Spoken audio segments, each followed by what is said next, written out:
I was 15, just stepping into the most important years of my teenage life. School, friends, dreams of the future. But life, it threw me a curveball I never saw coming. Leukemia. I still remember the consultant, a man I now see as a godsend, gently delivering the news. And all I could think of were the Roald Dahl books I had read growing up, each one starting with the same chilling line. Roald Dahl died of leukemia. So when those words were spoken to me, the floor opened up beneath my feet. My first real trial had begun, or so I thought. What I didn't realize was that this trial was forging me into the man I was destined to become. 7 months. Numbers were thrown around casually. 60% chance of remission. 40% don't make it. I was the only teenager in a ward full of elderly patients. But somehow, I found connection. Sylvia and Doreen, 2 women in their 60s. We became unlikely allies, a 15-year-old and 2 grandmothers, fighting our battles, sharing our stories, lifting each other up on the days we could barely breathe. But one day, I walked past Doreen's room and saw it empty. "Has she gone home?" I asked, almost smiling. The nurse sat me down and gently broke the truth. Doreen had passed in the night. That moment broke something inside me. When is it going to be my turn? The question echoed in my mind. But then, I cleared my head and focused.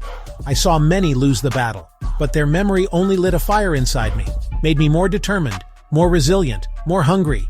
There were days when I wanted to give up. The pain, the agony was unbearable. You can't imagine what it's like. Your body being poisoned in order to survive. Even the cancer cells want to live, and they fight back. At one point, I went into cardiac arrest, revived on the edge of death. But I still remember that voice. "It will only get better.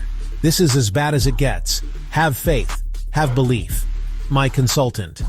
7 grueling months of chemotherapy later, my consultant looked at me and said, "Your bone marrow is clear. We see no leukemia cells." We had 2 options. Go for a 5th round of chemotherapy, which might damage my organs long term, or stop at 4 and take each day as it comes. And then came another piece of news. 2 of my siblings, a 100% match for bone marrow, a miracle, a safety net, a divine sign. But here's what I didn't know back then. Everything was already mapped out. That doesn't mean we stop fighting, it means we fight harder, with purpose, knowing that everything will fall into place.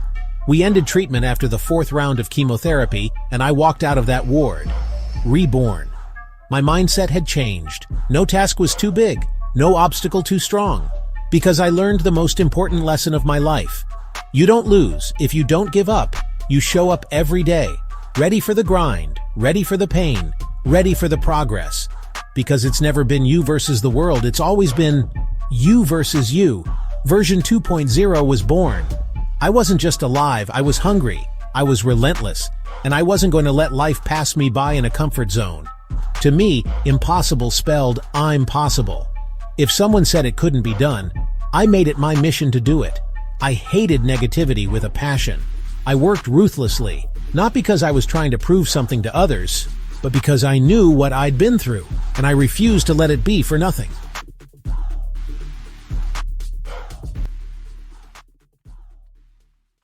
From that point, I lived with a fire. No comfort zone, no complacency. Impossible? Nah. To me, it spelled I'm possible.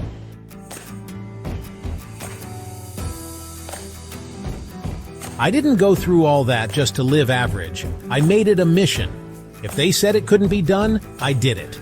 But then life played its trick again. Success made me comfortable.